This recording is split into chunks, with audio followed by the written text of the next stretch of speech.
Welcome to the Pleasure Dome.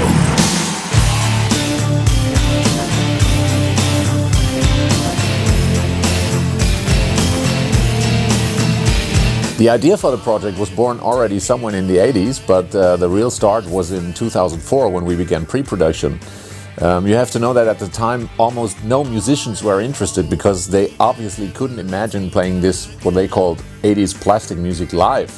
So my partner Whelan and I, we produced a demo of all the songs so one could get the general idea of what it's all about. As long as I remember who was wearing the trousers, I hope. With that, finally the whole scope of the project dawned on some people, and in 2006 we had the first version of the band together, 12 people, and not all of them children of the 80s like Whelan and myself. Some of them weren't even born in the 80s, which pleases me a lot because I don't like the band to be called an oldie band. We do sound realistic 80s, but modern all the same.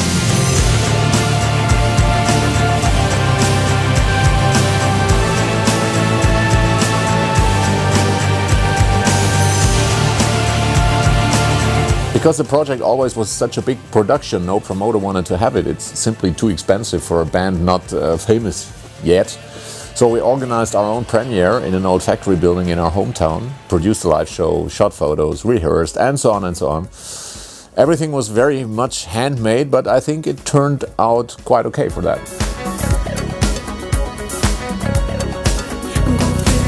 After that, at first, other stuff was important, and we couldn't just go on like that. For example, the band can't play in small clubs because this kind of music sounds like really crappy there.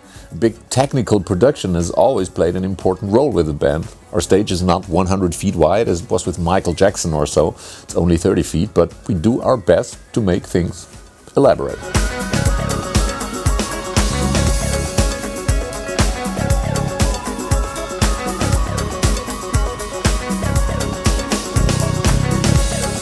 Since 2011, the band is back on track with a partly new lineup. We have a new live show, partly new songs. Everything is bigger, better, more expensive, and we will see if the whole kit and caboodle can also finally go on tour.